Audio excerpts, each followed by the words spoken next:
What'd Martin Luther King say? Well, why don't we just do it all together? What'd Martin Luther King say? I? Say it louder. Louder. Okay, that's our lives. We just dream our lives. Do you understand this? 4.5 years ago when we did this first one, I knew this would happen. I had no idea I'd be Chuck Fazio. But I dreamed it.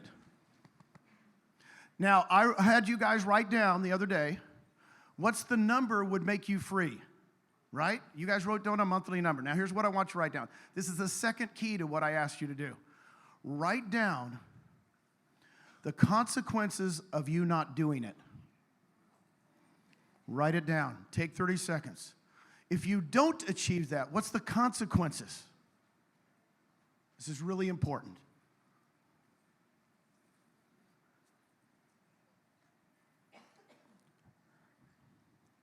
If you don't achieve that monthly financial freedom goal,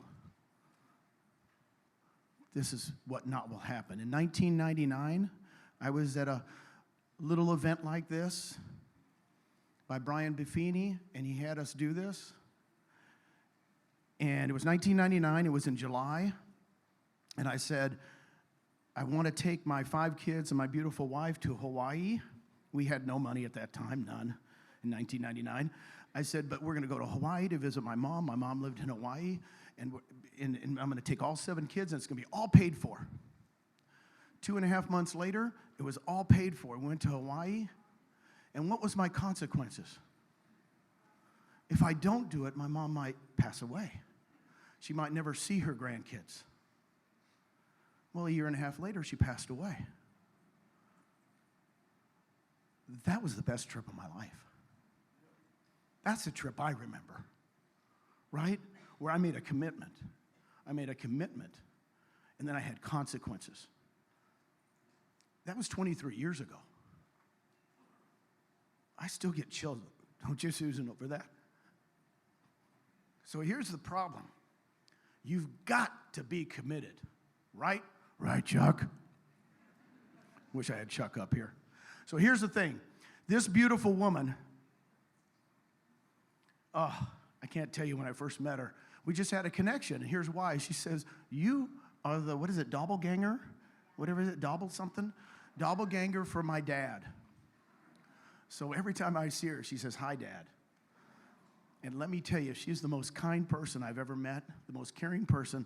Let's give it up for Keeley Tase. Come on, Keeley!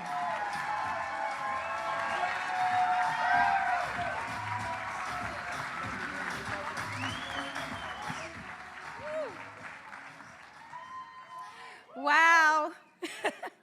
All I can say is wow. Thanks, Gene. You make me cry before I even get up here and start talking. So, gosh, this is surreal to me. Thank you, Brent and James, for asking me to speak. I'm still blown away. I was thinking back, and the first time I spoke at a Brent Gove event was in Scottsdale. I'd been with the company for about 6 months, and there must have been 150 people there. That's it. It was like 150, 200 people, and I was so honored to speak, and today even more so. I can't believe it. So thank you for. This is a growth thing for me, so I appreciate you investing in me that way. I'm very nervous. I'm sure you can tell. I don't like to. Thank you. That helps. I'm going to walk it off a little bit. Okay. So what I was going to say is, thank you. I'm just so honored to be up here. So thank you, Bill Gates. Thank you, Glenn Sanford. My life has changed forever because of this model, and I didn't even know it, right? My real estate background is I've had my license I'm going to need a water. Thank you.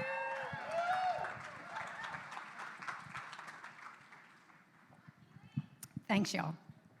Okay, so I've had my real estate license for like 27 years. Okay, so I've been in and around real estate for 27 years. I have sold new homes. I have sold resale. I have done commercial. I've done a little bit of everything. And when I got the call from Rich Tomasini, this fast-talking guy that cold called me in January of 2018, so it's been 4 years, talking to me about EXP, I did not want to hear from him. You know, at the time, I was selling about 50 homes a year by myself. I was running ragged. My family life was suffering. My marriage was suffering because of everything that I put into real estate. You know, a lot of us in this room know how it can take over, and it was taking over. So when I say divine intervention, that call was divinely made to me. I needed it, you know. And there were two things that I had that I think are really, really important, even for my attraction efforts today. Is that number one, I was open-minded. I was open-minded enough to listen to him, and number two, I was tired. I was tired, right? I was worn out from real estate. And I think that combination is the best combination that an agent, the timing of that scenario is when agents come over. And so I came over, I jumped off the cliff and just started doing my thing. I guess it was a year later. I had attracted quite a few agents. I came right out of the gate, and it's funny because I didn't even want to recruit agents. I told Rich, I said, don't even talk to me about recruiting. I'm not recruiting.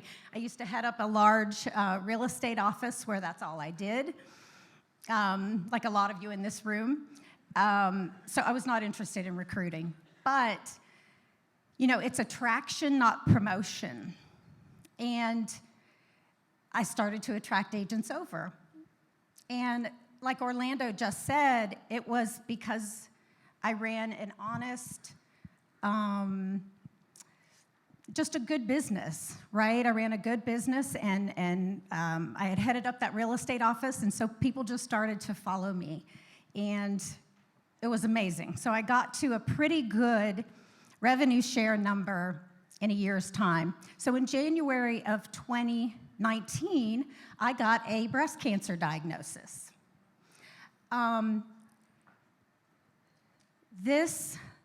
Having the revenue share that I had coming in at that time, if I had not had that, I would not have been able to take the time that I needed for my recovery, for my treatments. It was very impactful for my family and I, and I'm forever grateful. And again, looking back, that was God looking down on me and put me in the right place at the right time.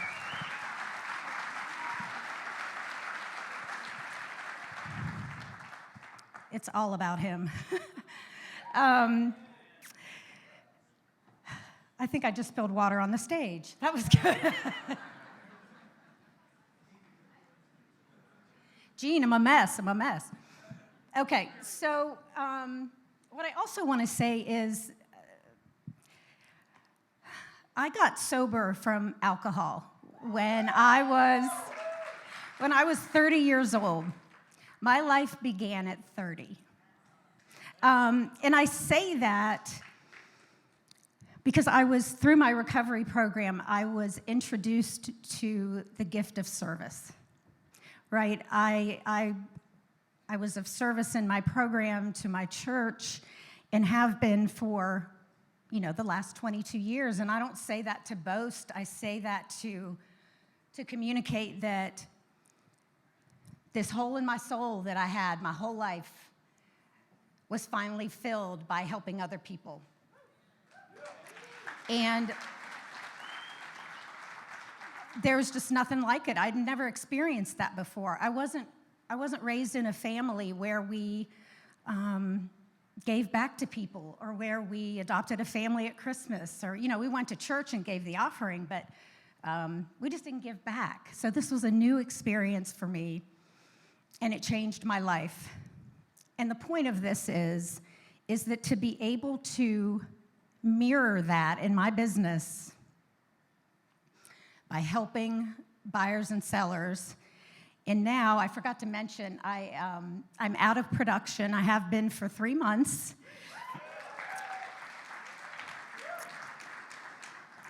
I'm so grateful. And the timing was great, right? With what's going on right now, I did good. I got out right at the right time.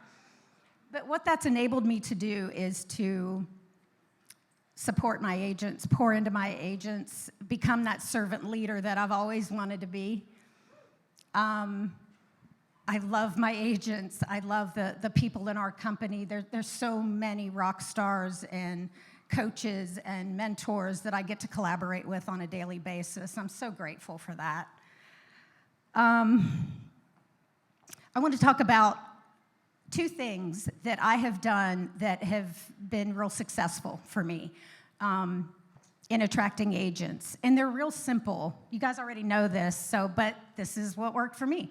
So I think I can't remember who was talking about it yesterday, edification. So edification is at the center of my attracting efforts. And the reason is because I know how I feel when somebody edifies me, when somebody says, Keeley, you did a great job, or I kind of thrive on that. I don't know about y'all, but I kind of thrive on edification. And I think a lot of us do in this business. So, cross sales. We don't hear a lot about it. I'm not selling anymore, but you better believe every single sale I had, if that was a good agent on the other side, and I wanted to be in business with them, I started to talk with them very early on. And I would tell them, Chris, you are such a great agent. I really appreciate your professionalism. How long have you been in the business? It's just a conversation. That's the point, is you're just starting a conversation with them. And when you start with edification, they become open, right? Their guard goes down.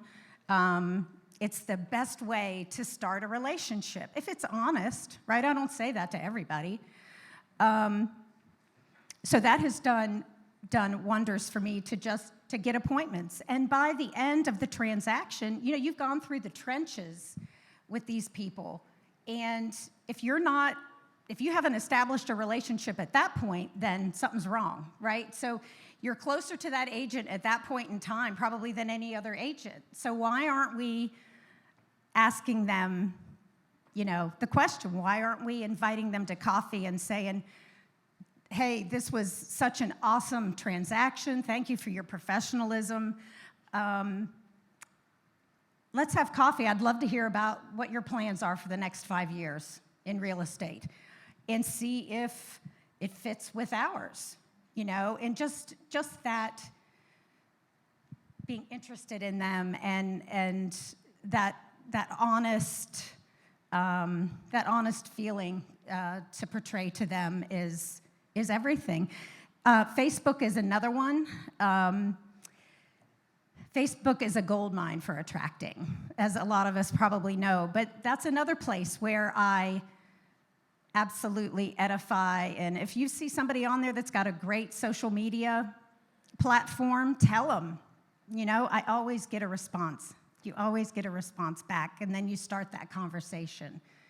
So that has been very good to me, those 2 things. And I'm not a person that cold calls. I have a lot of relationships in my market, and that has served me well. But I've grown my organization over text, believe it or not. It's worked very well for me. I want to mention a funny story. Robin in the audience here. Robin is in my organization, and she was with a I don't know if we can say another company up here or not. I don't know. A big company, a big competitor, sort of. So, okay, KW. So Robin did a Facebook Live and on her Facebook Live, told all of the EXP agents in our market to stop calling me, stop texting me. I am never going to EXP. You all are offensive.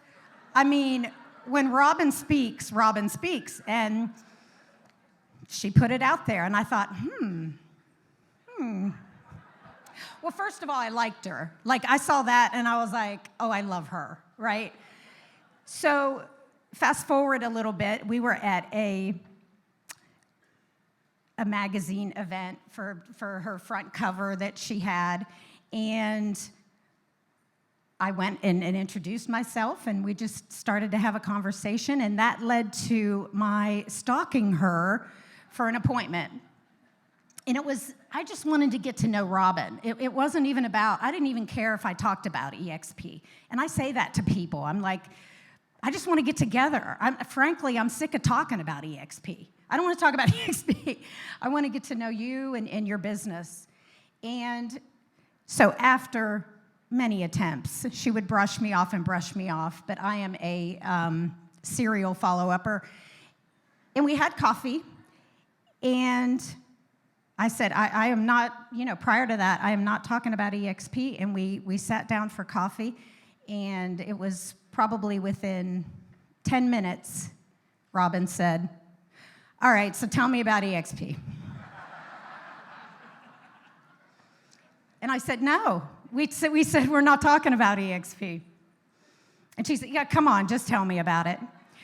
So that just goes to show, that's pretty strong, right, for somebody to put a Facebook Live out there. So you just don't know. Like Orlando said, we just don't know. Don't think that you know what that other agent is thinking, or just don't. Just go for it and tell your story. And that's the thing, too. All we have is our stories, our experience.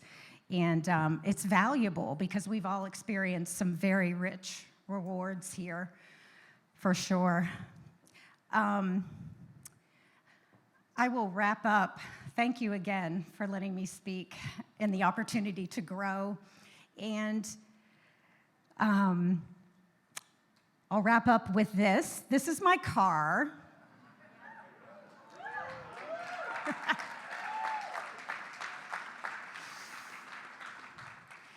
This is my car, and an attitude of gratitude. This reminds me every day.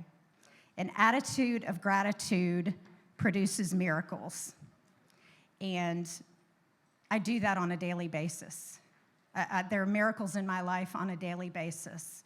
And I'm so grateful for this opportunity and to be in business with all of you. Thank you. Keeley!